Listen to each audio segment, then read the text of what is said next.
Hello there, fellow summoners. Mad Dog HT here, and this week on Wednesday, 2 days ago, we had this new set of Carina challenges released. You can see these are the 7 stars that I have. Now, the one thing is, if you're looking for this video for tips and everything, maybe it will be helpful, maybe it won't, because it really depends on your roster and who you've got as a 7-star. Like, you may not have as many 7 stars as I do. You may have a ton more than I do. So like, it really depends on what 7 stars you have. I really feel like my 7-star roster, even though maybe it might be smaller than, you know, all the big whales and whatnot, but for a free-to-play guy, I feel like I don't have any duds. So with that said, we're going into 7.1.1 for our first path, and this path has Mighty Charge, and it has Pleasure to Burn and Gotta Light. So I really don't have great Incinerate champ options, or really many. I mean, there's a few that do some, depending on some hits, but with the Gotta Light node, you don't need to bring an Incinerate champ, because you will most likely get an Incinerate on the defender just from your regular combos. So, you know, the only thing is, you know, you have Mighty Charge that could remove those, but that's fine. You can see here, I've been able to stay close to Cyclops and pretty much keep that on there, other than I got whacked right there. But the shocks, the passive shocks won't go away on Mighty Charge with Shuri. So she's just a really solid option, because she can put out a ton of damage, and if you stay close, you can prevent the Mighty Charge from activating like that, and you can keep the Incinerates on and the damage flowing. And other than getting smacked by a special there, went pretty quick, pretty easy. Next up, we got Hulk. I'm going to be trying to use, on a lot of these paths, pretty much a little bit of everybody. I think there was one path where I pretty much just used Shuri. When we get to that path, I'll mention why and whatnot, but you know, not having like Shuri, not having, say, Titania here or something like that is not a deal breaker for pretty much anything in 7.1. It's not, to me, 7.1 or Act 7 is not that difficult. 7 stars, you know, is basically you're using a rank 4 equivalent. And unless you have just, I don't know. I mean, a lot of the 7 stars are pretty decent champs to begin with, but there are a lot of the paths where you can pretty much just use one 7-star, and you could probably get through the whole path without any problems. Now there, I forgot about Mighty Charge. I didn't reparry and got smacked, but that's okay. So here we go for the special 3. Did I do that with Haymaker? No, I didn't have Haymaker active, so I only got the one set of debuffs, but we're just gonna just pound him in the corner with those heavies, and it did a decent amount of damage, except we didn't have any Incinerates on for all that. Otherwise, it would have done massive damage. I think I end this fight with full health. I really love Titania. She is just truly an amazing champion. I love my science champs, and she is by far my favorite 7-star that I have. So I get smacked. It didn't do too much, surprisingly. I think we're gonna get Hulk enraged again right towards the end. Gotta be a little bit careful. No, we just eat the heavy. Yeah, this is definitely not the most ideal gameplay. Yeah, I'm getting smacked here. I thought I ended at full health, but maybe I don't come anywhere close to it. We get some willpower healing. I think this is gonna finish it, although I don't think there was an Incinerate. No, it's gonna do it. Yeah, we definitely don't finish full health, but the L3, with a heavy canceled into a Haymaker heavy canceled into an L3, it is absolutely devastating. So yeah, next up we got Thor. I'm trying to think who I bring in for this. Do I bring in Mangog? I do bring in Mangog. So my Mangog is awakened. I have 2 awakened 7 stars. One was the Titania that you just saw, and then this one is Mangog, second one. And I have them both at rank 2. So those are the last fight, this fight are rank 2, 7 stars. And I actually quite enjoy playing Mangog on attack. I feel like he's got a really fun kit. Now his damage output at times can be pretty weak, but he can throw out some crazy heavies. His special 2, when he's got all of his hatred and raged or whatever, it can hit really hard. I really like the power control mechanic on Mangog's special 2.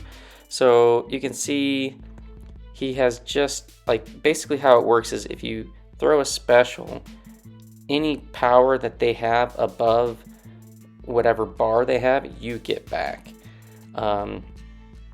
And while sometimes it can be a little bit tricky because like if they're like right under 1 bar or right under 2 bars and you throw the special, that first hit, if it actually pushes them to 1 or it pushes them to 2 bars, you actually get like no steal.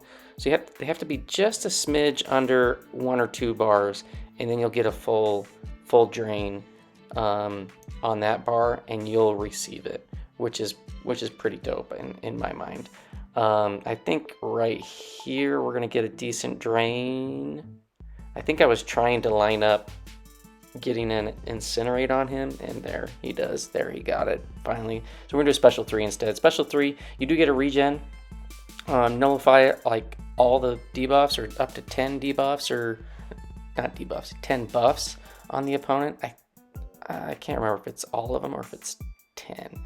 And then you get like extra attack, I think, for each one nullified.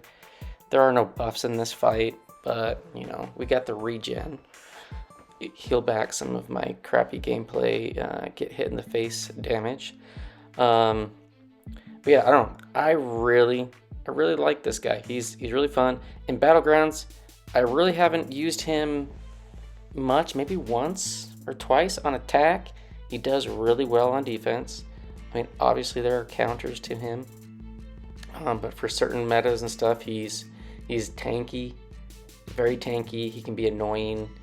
You know, giving him full hatred when you do full combos, and I run max MD, so a lot of power gain going on, and you know, he's messed a lot of people up more often than not. But yeah, so he's pretty fun. Again, his damage output isn't like the best, but like if you charge like some of those like heavies, they can hit for 15 to 20k with like the red burst damage and whatnot. The longer you hold it, you get like you get better damage.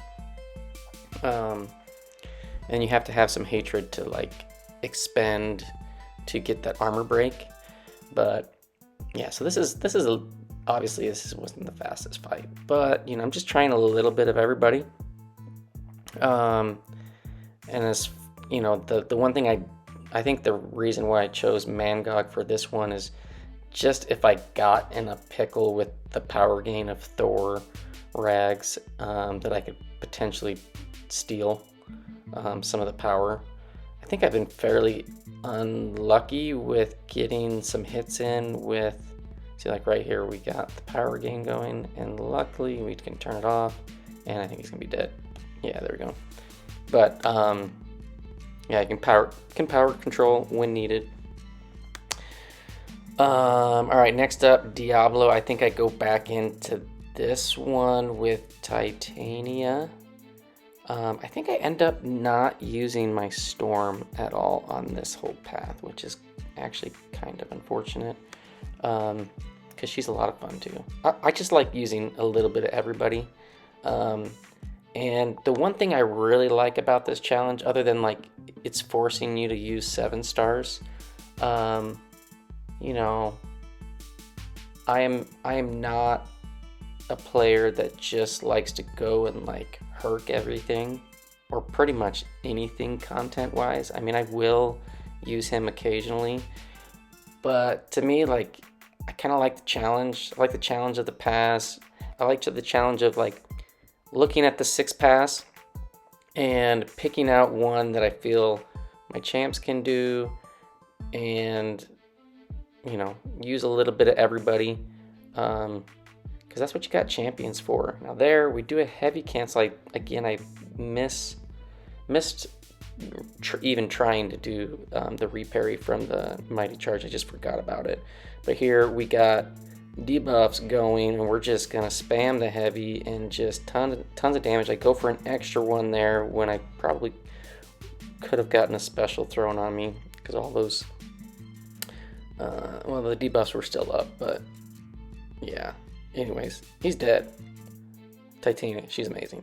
I mean, she is absolutely amazing. She's so simple to use, and she hits like a truck, and she's got so much leeway with being like aggressive, and you can get hit a few times, whether you're indestructible or you have a bunch of weaknesses on where it just really doesn't do much. All right, so this one I was like, all right, I'm gonna go bring in Mangog. We got the class advantage. You know, there's really no reason to use whatever champ you want on this lane. There, we got a little freeze frame. I've been noticing, I don't know about you guys, but I've been noticing that I've been getting a lot of freezes, like mid-fights. I think I had been playing a little bit more than, you know, not normal, but I had been playing for a long duration, and I had not restarted recently. I know restarting helps. Like right there, we got like a full drain of power, and we stole it all, which is awesome. And you can pretty much cycle that. Like if you do like 4 lights, and then you can pretty much let the passive power gain get you to the next special too. There, I eat that, which is nice because I'm bleed immune, which is nice. I'm bleed and armor break immune, so Gamora doesn't have a lot going on for her here, and that's probably why I chose just to go with Mangog and just playing with them. So here we're gonna throw another special, get a full drain on her, steal on us, and I think no, I didn't try to just keep that Cyclops, but you can keep that Cyclops if you kind of stall just a little bit. You can basically keep cycling L2s and permanently control the defender from not throwing a special ever. Takes a little bit more patience. You can't be as aggressive, but it can be fun. And I think I actually use, yeah, I do. I use Mangog again. And yeah, this is definitely, I think, probably the easiest lane to pick, just because there's not a lot going on. As long as you reparry when they're dashing in at you, you can bypass the Mighty Charge and get stuns and get easy openings. If you stay close, kind of like we are right now, we have had those incinerates up for almost most of the fight. There, he finally got rid of them with the Mighty Charge. But if you stay close, you can keep incinerates going, and the Mighty Charge really doesn't consume anything. And yeah, Mangog is going. I haven't been doing armor breaks just because, like, the armor breaks, they're, you know, if you do a heavy, you're gonna hit him back, and most likely he's gonna dash in and remove the armor break. That's why pretty much I've been not applying them with heavies. Just trying to keep them throwing specials and being aggressive and just keep smashing them. Hopefully the incinerates stick. But yeah, it's a pretty simple lane. I definitely recommend this lane. I think there are another option or two that would be fairly easy. There are some annoying lanes on these paths, and you know, my thing is like, if you see a defender you don't want to fight, or you see a node you just don't want to interact with, just don't go down it. It's that simple. You need to skip. You got to hit that skip. So just keep in mind, the 7 for 7, you cannot use the champion swap node. If you use it, it won't count. Make sure you skip it. All right, this one's got Black Widow, bullet time, stun vulnerability, tenacity, and I think maybe one other thing, enhanced shock. So with bullet time, I was like, I remember this note, but I couldn't exactly recall how it works. So you're gonna see me not play it right towards the beginning. So here I'm just gonna be parrying, or trying to.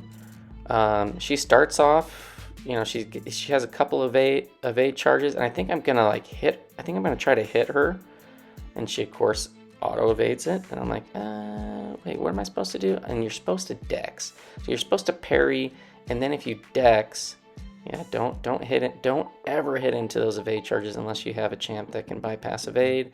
There we go again. I'm like, what is going on here? And then finally, I think right here, we finally trigger the evade after a dex, I believe. I think it's gonna be right here. And I'm like, oh yeah, that's how it works. And I think it's the more parries you do, the more charges, those green evade charges build up, and the longer the stun is. So if you're good at reparrying, that's good. And then just get a dex out at some point, and then you'll stun, and then you'll get massive damage. And I think I'm gonna get off a pretty massive special 2 to finish, which is gonna be overkill. I probably could have done it sooner.